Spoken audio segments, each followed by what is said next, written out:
नमस्कार दोस्तों, मैं Parasnath live high study IAS में आपका स्वागत है। आज हम लोग राजा महेंद्र प्रताप सिंह राज्य विश्वविद्यालय अलीगढ़ के बीएड थर्ड सेमेस्टर एग्जाम 2023 जो 20 दिसंबर 2023 को एग्जाम होने जा रहा है, उसके लिए पेपर 304 अर्थात लिंग, विद्यालय एवं समाज या जेंडर, स्कूल एंड सोसाइटी का फुल प्रैक्टिस सेट 10 हल करेंगे। इसके टॉप 75 अति महत्वपूर्ण प्रश्न हल करेंगे। निश्चित रूप से एग्जाम में प्रश्नों के यहाँ से सेम टू सेम आने की संभावना है, इसलिए आप लोग वीडियो को पूरा देखिएगा।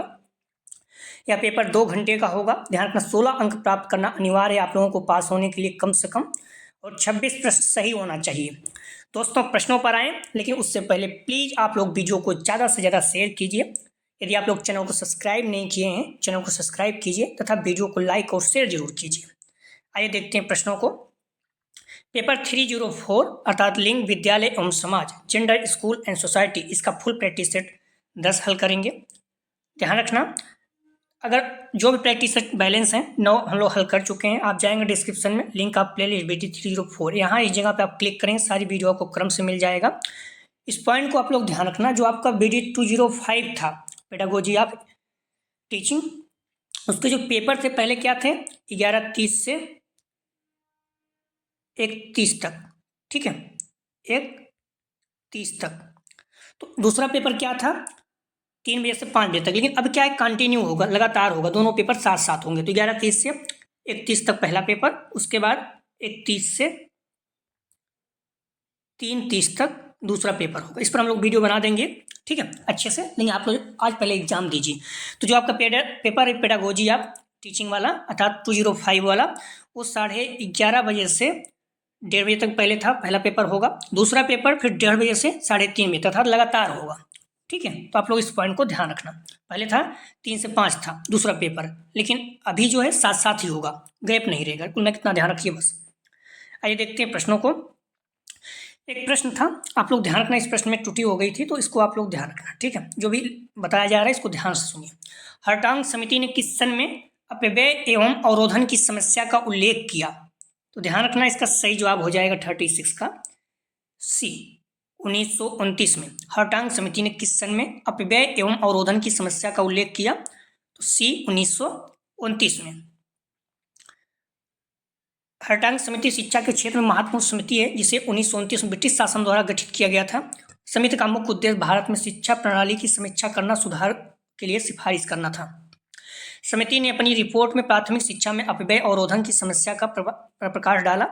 अपव्यय से तात्पर्य छात्रों को स्कूल में समय से पहले निकाल जाना। इस पॉइंट को ध्यान रखना, अपव्यय का मतलब क्या होता है, समय से पहले स्कूल से निकाला जाना, निकल जाना या छोड़ देना, जैसे बच्चे छोड़ देते हैं स्कूल, तो उसको अपव्यय कहते हैं।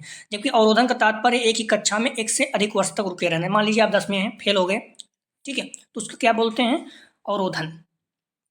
स्कूल छोड़ दे रहे हैं तो अपव्यय। आइए देखते हैं प्रश्नों को। पहला प्रश्न है, संस्कृत को प्राप्त करने की सामान्य प्रक्रिया किसके अनुसार है? ए, समाजीकरण, बी, संस्कृत संक्रमण, सी, पितृसत्ता, डी, इनमें से कोई नहीं। संस्कृत को प्राप्त करने की सामान्य प्रक्रिया किसके अनुसार है? सही जवाब हो जाएगा, ध्यान रखना, ए, समाजीकरण। थोड़ा सा हम लोग तेज चलेंगे और विकल्प ही पढ़ेंगे क्योंकि समय नहीं है। टकसाली का अर्थ क्या होता है? विशेष प्रकार के व्यक्ति या चीज के बारे में एक निश्चित विचार को अक्सर वास्तविक में सच नहीं होता, उसे टकसाली कहते हैं। पितृसत्तात्मक परिवार का मतलब क्या होता है? पितृसत्ता मतलब क्या होता है? समाज की एक प्रणाली जिसमें परिवार का मुखिया कौन होता है? पुरुष अर्थात पिता होता है, तो उसे पितृसत्तात्मक कहते हैं। जहाँ माता होती है वहाँ मातृसत्तात्मक। जैसे नॉर्थ ईस्ट में क्या है, फीमेल का ज़्यादा मतलब मातृसत्तात्मक है, क्योंकि वहाँ पर महिलाओं का ज़्यादा बोलबाला रहता है, फिर ये कहेंगे महिलाएं मालिक होती हैं। अगला प्रश्न है, लड़का, आदमी, चाचा, फायरमैन, दादाजी क्या है? तो ध्यान रखना, सही जवाब हो जाएगा 2 का बी, मर्दाना खिताब अर्थात पुरुषों का एक खिताब है, मतलब पुरुष विचार है। अगला प्रश्न है, समाजीकरण के दौरान निम्न में से कौन सी चीजें सीखी जाती हैं? तो ए, संस्कृत के मानदंड, बी, जीवन की भूमिकाएं, सी, आसपास के लोगों की भाषा, डी, उपयुक्त सभी। सही जवाब हो जाएगा डी, उपयुक्त सभी। अगला प्रश्न है, मातृसत्तात्मक समाज में क्या होता है? देखिए आगे प्रश्न, तो संपत्ति में माँ से बेटी में स्थानांतरित होती है, बी सबसे बड़ी महिला परिवार की मुखिया होती है। सी महिला सारे फैसले लेती है। डी उपयुक्त सभी। ध्यान रखना मात्र सत्तात्मक में क्या होता है, सारे। सही जवाब हो जाएगा डी, महिलाएं सारे फैसला लेती हैं। तरह से घर की मुखिया जो होती हैं महिलाएं होती हैं। पितृ सत्तात्मक में पिता होता है, सब पुरुष समाज भी कर सकते। अगला प्रश्न है, a vindication of the right of women के लेखक कौन है? तो सही जवाब हो जाएगा सी, मेरी व्ॉलस्टोनक्राफ्ट। अगला प्रश्न है, a vindication of the right of women पुस्तक किस सन में लिखी गई? सही जवाब हो जाएगा सी, 1792। सही जवाब हो जाएगा सी। अगला प्रश्न है, खबर लहरिया जो महिलाओं को एक समूह द्वारा संचालित किया जाता है वह उत्तर प्रदेश के किस क्षेत्र से प्रारंभ हुआ? तो खबर लहरिया जो महिलाओं के समूह द्वारा चलाया जाता है उत्तर प्रदेश से कहाँ से प्रारंभ हुआ? सही जवाब हो जाएगा बी, चित्रकूट से। ध्यान रखें, खबर लहरिया भारत के स्थानीय समाचार पत्र, इसकी शुरुआत 2002 में हुई। महिलाओं के समूह द्वारा संचालित एक पाक्षिक समाचार खबर लहरिया उत्तर प्रदेश के चित्रकूट से शुरू किया गया था। अगला प्रश्न है, विनोदिनी दासी भारत के किस रंगमंच की अग्रणी हस्ती थी? सही जवाब हो जाएगा बी, बंगाली रंगमंच। अगला प्रश्न है, भारतीय समाज सुधार आंदोलन किसके प्रयास के साथ शुरू हुआ? सही जवाब हो जाएगा ए, राजा राम मोहन राय।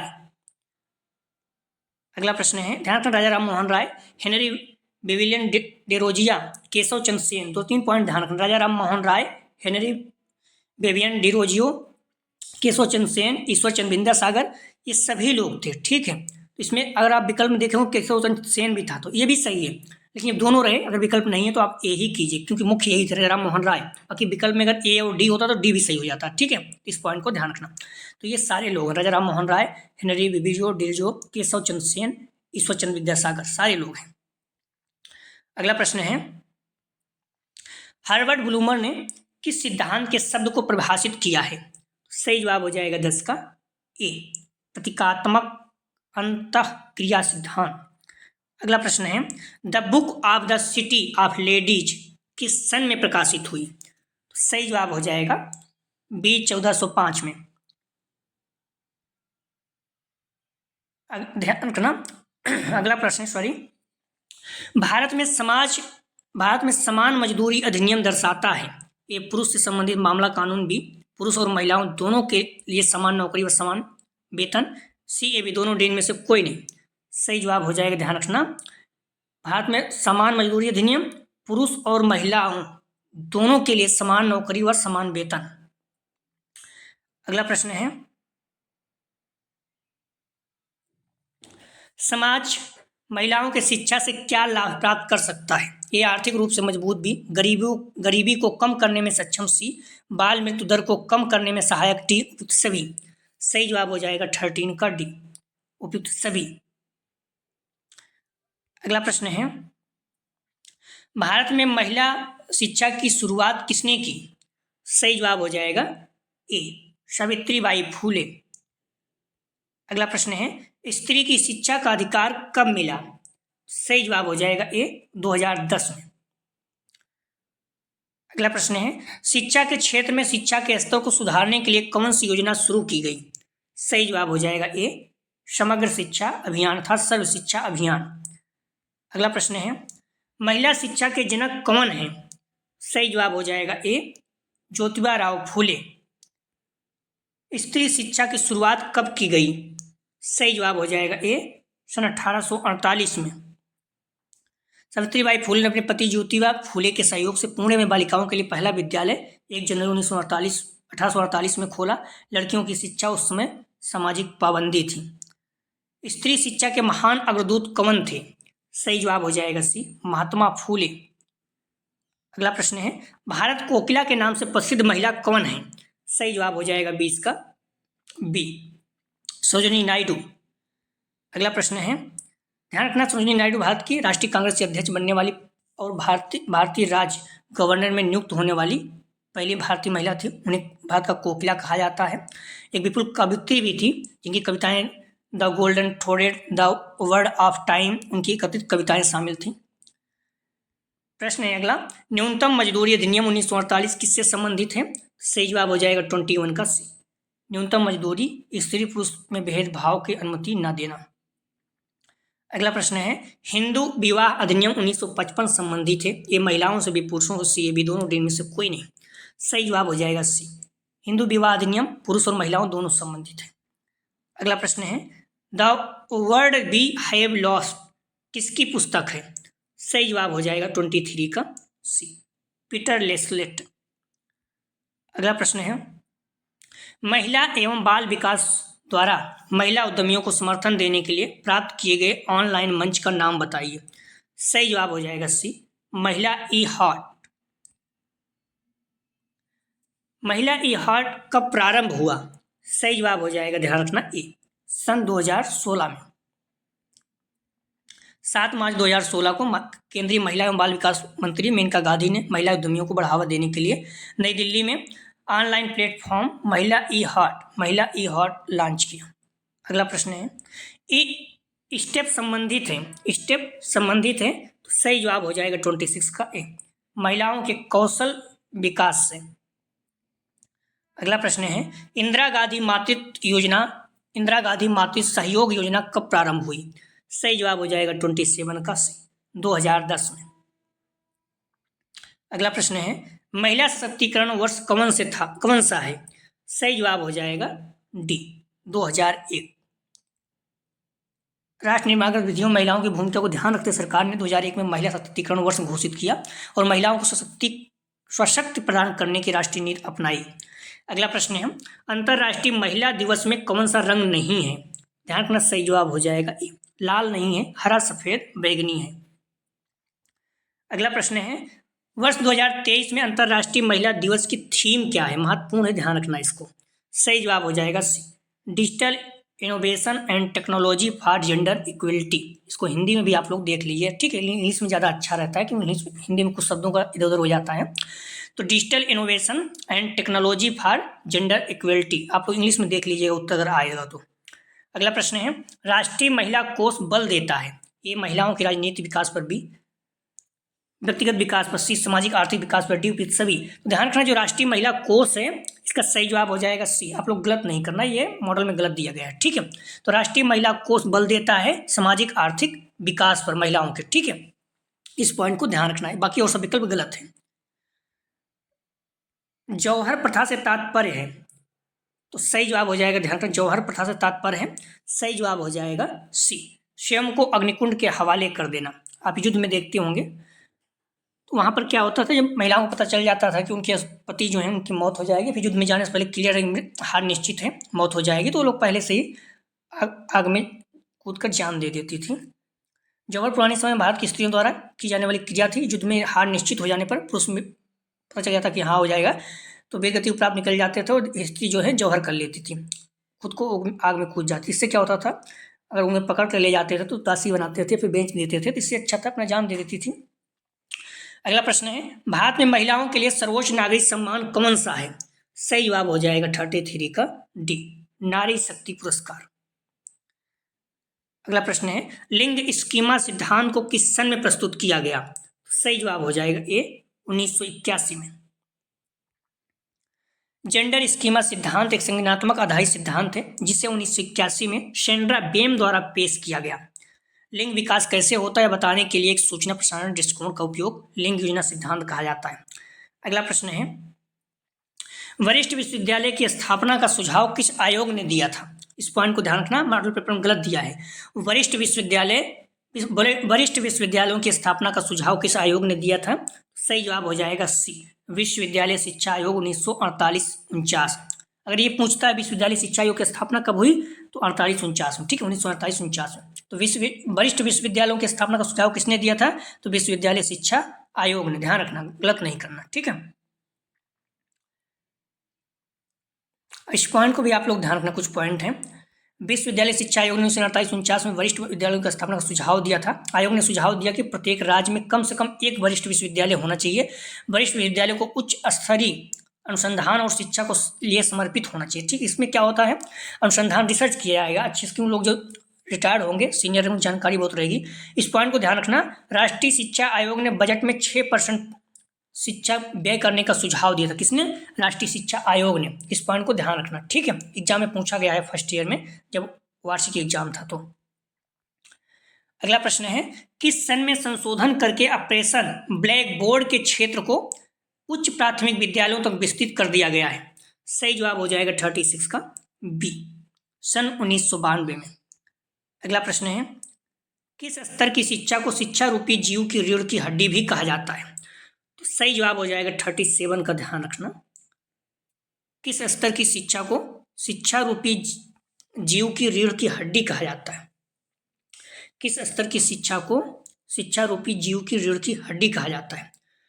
तो आप ध्यान रखना 37 का सही जवाब हो जाएगा। हालांकि माध्यमिक दिया है, इसमें प्राथमिक होना चाहिए, ठीक है, प्राथमिक शिक्षा को। किस स्तर की शिक्षा को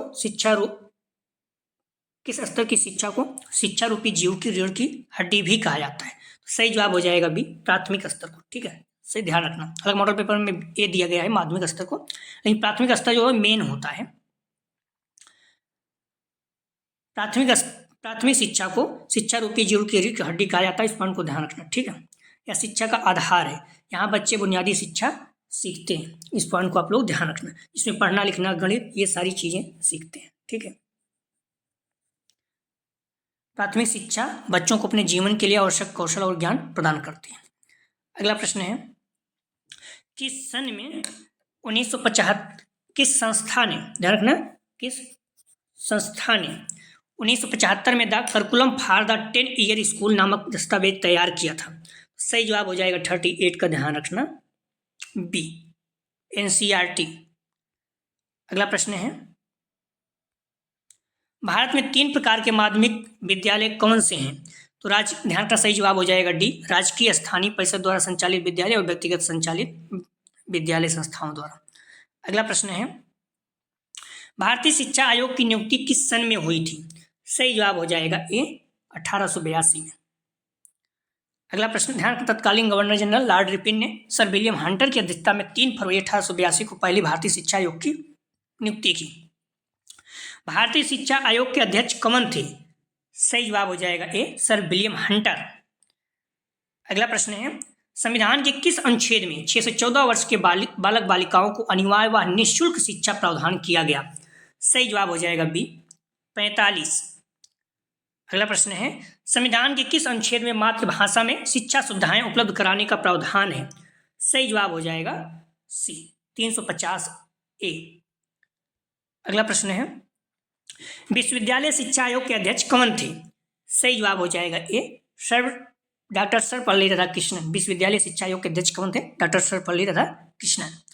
शिक्षा आयोग को दूसरे किस नाम से जाना जाता है? सही जवाब हो जाएगा सी, कोठारी आयोग। कोठारी आयोग को शिक्षा आयोग या फिर शिक्षा आयोग को कोठारी आयोग कहा जाता है। अगला प्रश्न है, माध्यमिक शिक्षा आयोग के अध्यक्ष कौन थे? सही जवाब हो जाएगा 46 का बी, डॉक्टर ए लक्ष्मण स्वामी मुदालियर। अगला प्रश्न है, माध्यमिक कमीशन ने माध्यमिक स्तर की पाठचर्या में कितने विषय रखे थे? सही जवाब हो जाएगा ए, 8। राष्ट्रीय शिक्षा आयोग का कार्य क्षेत्र क्या था? सही जवाब हो जाएगा 48 का डी, संपूर्ण शिक्षा। राष्ट्रीय शिक्षा नीति 1968 में किस संरचना को स्वीकार किया गया? सही जवाब हो जाएगा 49 का सी, 10+2+3। भारत की नई शिक्षा नीति के अनुसार 10+2 स्कूली शिक्षा प्रणाली को एक नई शिक्षा नीति, ध्यान रखना, भारत की नई राष्ट्रीय शिक्षा नीति 2020 है।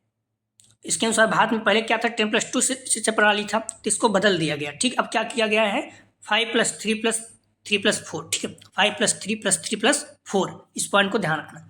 5 मतलब होता है 3 साल आपका प्री प्राइमरी है, 2 साल था कक्षा 1 2 हो गया, तो 2 और 3 और जोड़ दो कितना हो जाएगा, 5, 3, 8, 4, 12, ठीक है। 10+2 को 5+3+3+4 में बदला गया है। नई राष्ट्रीय शिक्षा नीति 2020 में आ सकता है, महत्वपूर्ण है। राष्ट्रीय शिक्षा नीति 1986 में प्राथमिक शिक्षा कक्षा 1 से 5 को कब तक सर्वसुलभ बनाने की घोषणा की गई थी? सही जवाब हो जाएगा ए, 1990 तक। प्रारंभ में ब्लैक बोर्ड योजना किस स्तर के विद्यालयों के सुधार हेतु बनाई गई थी? तो सही जवाब हो जाएगा ए, प्राइमरी अर्थात प्राथमिक विद्यालयों को न्यूनतम आवश्यक सुविधाएं प्रदान करने के लिए 1986 में ऑपरेशन ब्लैक बोर्ड शुरू किया गया था। नवोदय विद्यालय में ग्रामीण क्षेत्र के बच्चों के लिए कितने प्रतिशत आरक्षण है? तो ध्यान रखना, सही जवाब हो जाएगा सी, 75% जो है ग्रामीण बच्चों के लिए है, 25% शहरी बच्चों के लिए। तो नवोदय विद्यालय ग्रामीण बच्चों के लिए ही बनाया गया था। राष्ट्रीय शिक्षा नीति को कुल कितने खंडों तथा कितने बिंदुओं में लिपिबद्ध किया गया है? सही जवाब हो जाएगा सी, 12 और 157। अगला प्रश्न है, ब्लैक बोर्ड योजना को उच्च प्राथमिक स्तर पर कब लागू किया गया था? सही जवाब हो जाएगा सी, 1992 में। अगला प्रश्न है, निम्नलिखित में से राष्ट्रीय शिक्षा नीति 1986 का खंड नहीं है? सही जवाब हो जाएगा डी, शिक्षा में भ्रष्टाचार नहीं है। बाकी शिक्षा की राष्ट्रीय प्रणाली, शैक्षिक पुनर्गठन, तकनीकी एवं प्रबंध शिक्षा है। अगला प्रश्न है, स्कूल चलो अभियान किस स्तर की शिक्षा के लिए चलाया गया है? तो ध्यान रखना, महत्वपूर्ण है, स्कूल चलो अभियान सही जवाब हो जाएगा सी, प्राथमिक के लिए। ठीक है। अगला प्रश्न है, नवोदय विद्यालय में किस स्तर तक पढ़ाई की व्यवस्था है? सही जवाब हो जाएगा 57 का ए, कक्षा 6 से 12 तक। प्रथम नवोदय विद्यालय 1885-86 हरियाणा और महाराष्ट्र राज्य में खोले गए थे। अगला प्रश्न है, बनारस विश्वविद्यालय की स्थापना किस सन में हुई थी? सही जवाब हो जाएगा 58 का, ध्यान रखना बी, 1916 में। 1916 में महामना पंडित मदन मोहन मालवीय जी द्वारा स्थापित बनारस हिंदू विश्वविद्यालय देश के सबसे प्रतिष्ठित केंद्रीय विद्यालयों में से एक है, 1916 में। लखनऊ विश्वविद्यालय की स्थापना किस सन में हुई थी? सही जवाब हो जाएगा सी, 1921 में। अगला प्रश्न है, प्रतिमान का प्रकार क्या है? ए प्रत्यक्षवाद, बी व्याख्यावाद, सी यथार्थवाद, डी उपयुक्त सभी। सही जवाब हो जाएगा डी, उपयुक्त सभी। अगला प्रश्न है, the structure of scientific revolution किस लेखक की पुस्तक है? सही जवाब हो जाएगा ए, थॉमस कुन। अगला प्रश्न है, महिलाओं को शिक्षा प्राप्त करने का पूर्ण अधिकार किस काल में था? सही जवाब हो जाएगा, ध्यान रखना, ए वैदिक काल में। वैदिक काल में महिलाओं को शिक्षा कौन प्राप्त कराता था? सही जवाब हो जाएगा सी, माता पिता और कुल पुरोहित दोनों। प्रथम गुरु हालांकि माता पिता को कहा गया है, या फिर दोनों में है तो माता ही। भारतीय संविधान के किस अनुच्छेद के अनुसार भारतीय विधि के सामने स्त्री पुरुष दोनों समान होते हैं? स्त्री पुरुष समान होते हैं। सही जवाब हो जाएगा ए, अनुच्छेद 14।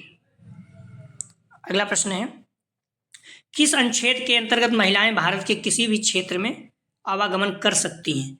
सही जवाब हो जाएगा 65 का ए, अनुच्छेद 19। किस अनुच्छेद में महिला को जीवन एवं स्वतंत्रता से वंचित नहीं किया जा सकता? सही जवाब हो जाएगा बी, अनुच्छेद 21। किस अनुच्छेद में महिलाओं के खिलाफ होने वाले शोषण को दंडनीय अपराध माना गया है? सही जवाब हो जाएगा डी, अनुच्छेद 23। अनुच्छेद 23-24 द्वारा महिलाओं के विरुद्ध होने वाले शोषण को नारी गरिमा के लिए उचित नहीं मानते हैं। महिलाओं को खरीद बिक्री, वेश्यावृत्ति, जबरदस्ती करना, भीख मांगना आदि को दंडनीय माना गया है। अगला प्रश्न, किस अनुच्छेद में महिलाओं को सामान्य न्याय एवं निःशुल्क विधिक सहायता का अधिकार प्राप्त है? सही जवाब हो जाएगा ए, अनुच्छेद 39। किस अनुच्छेद के अंतर्गत महिलाओं को प्रसूति सहायता उपलब्ध है? सही जवाब हो जाएगा बी, अनुच्छेद 42। अगला प्रश्न है, महिलाओं के लिए शिक्षा एवं धन संबंधी व्यवस्था किस अनुच्छेद में की गई है? सही जवाब हो जाएगा ए, अनुच्छेद 46। प्राथमिक शिक्षा के क्षेत्र में किस समिति ने अपव्यय व अवरोधन की समस्या की तरफ ध्यान दिया? सही जवाब हो जाएगा बी, हर्टांग समिति। प्राथमिक शिक्षा के सुधार हेतु निम्न में से किसने कार्य किया था? सही जवाब हो जाएगा ए, कोठारी आयोग।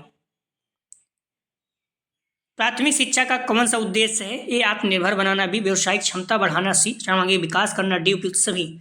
सही जवाब हो जाएगा डी, उपयुक्त सभी। भारत सरकार ने किस वर्ष में SSA अर्थात सर्व शिक्षा अभियान की शुरुआत की? सही जवाब हो जाएगा बी, 2001-2। भारतीय संविधान में 6वें संशोधन अधिनियम में 6 से 14 वर्ष आयु के बच्चों के लिए शिक्षा निःशुल्क और अनिवार्य शिक्षा कर दी गई। ठीक है, जो 86 कॉन्स्टिट्यूशन अमेंडमेंट था, इसमें 6 से 14 वर्ष बच्चों के लिए निःशुल्क शिक्षा कर दी गई और अनिवार्य कर दी गई। भारतीय संविधान के अनुच्छेद 221 अर्थात 21A 21A ने 6 से 14 वर्ष के आयु के लिए शिक्षा को मौलिक अधिकार बनाया। सर्व शिक्षा अभियान 2001 में शुरू किया गया। इस पॉइंट को ध्यान रखना, एक दो दोनों है, लेकिन अगर एक दिया हो तो एक दो दोनों दिया हो तो एक करना। इसकी शुरुआत भारत के पूर्व प्रधानमंत्री अटल बिहारी वाजपेयी ने की थी। इसका उद्देश्य 14 वर्ष के बच्चों को प्राथमिक शिक्षा प्रदान करना। ठीक है, सर्व शिक्षा अभियान का आदर्श वाक्य के लिए, सर्व शिक्षा अभियान का आदर्श वाक्य सभी के लिए शिक्षा था। सर्व शिक्षा अभियान में लड़कियों की शिक्षा और विशेष आवश्यकता वाले बच्चों पर विशेष ध्यान दिया गया। अगला प्रश्न है, कौन से शैक्षिक असमानता का कारण है? ए वर्ग भेद, बी आर्थिक विषमता, सी लड़कों और लड़कियों की शिक्षा में समानता, डी उपयुक्त सभी। सही जवाब हो जाएगा डी उपयुक्त सभी। सोशियोलॉजी थीम्स एंड पर्सपेक्टिव पुस्तक के लेखक कौन है? सही जवाब हो जाएगा सी एम हर्म्सबाश। Introduction to sociology and social problems नामक पुस्तक के लेखक हैं। सही जवाब हो जाएगा D Jensen. Sociology the study of human relations पुस्तक किस विद्वान ने लिखी है? सही जवाब हो जाएगा A M Rose. Contemporary sociological theories पुस्तक के रचयिता हैं। सही जवाब हो जाएगा 79 का सी शोरोकिन।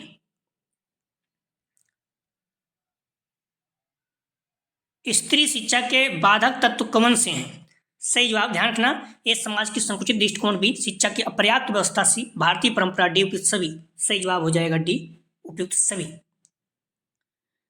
अगला प्रश्न है, स्टेप किससे संबंधित है? तो महिलाओं के कौशल विकास से, बी टीकाकरण से, सी निःशुल्क अनाज वितरण से, डी में से कोई नहीं। सही जवाब हो जाएगा ए महिलाओं के कौशल विकास से।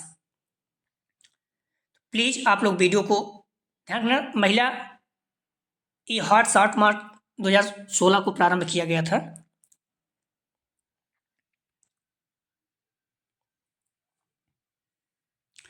प्रधानमंत्री उज्ज्वला योजना कब प्रारंभ की गई? सही जवाब हो जाएगा 82 का, ध्यान रखना, ए 9 मई 2016 को। ध्यान रखना 1 मई 2016 को। ठीक है, प्रधानमंत्री उज्ज्वला योजना कब प्रारंभ की गई? तो 1 मई 2016 को उत्तर प्रदेश बलिया से शुरू की गई थी। तो इस पॉइंट को ध्यान रखना, दोनों प्रश्न थोड़ा सा महत्वपूर्ण है। ठीक है, स्टेप किससे संबंधित है? तो महिलाओं के कौशल विकास से। और प्रधानमंत्री उज्ज्वला योजना कब प्रारंभ की गई थी? तो 1 मई 2016 से। ठीक है, दोनों प्रश्न महत्वपूर्ण, ध्यान रखना आप लोग। निवेदन है आप लोगों से, वीडियो को लाइक और शेयर जरूर करें। कॉलेज ग्रुप दोस्त यार जो भी हैं, और जहां भी आप बीएड कर रहे हैं वहां बच्चों को जरूर बताएं। ठीक है, इस बारे में, इस चैनल के बारे में आप लोग ध्यान रखें। क्रम से डिस्क्रिप्शन में जाएंगे, यहाँ पर क्लिक करेंगे तो आप सारी वीडियो क्रम से मिल जाएगी। और अब संभव नहीं है तो आप लोग बहुत मेहनत किए, अपना विश्वास रखिएगा, सारे प्रश्नों को क्रम से देखिएगा। ठीक है, जो प्रश्न आ रहा है पूरे एक बार सारे प्रश्नों को देख लीजिएगा, तभी गोला फिल करिएगा। ठीक है, तो निश्चित रूप से आप लोगों को बहुत अच्छे पेपर होंगे। एग्जाम की हार्दिक शुभकामनाएं। वीडियो देखने के लिए धन्यवाद दोस्तों।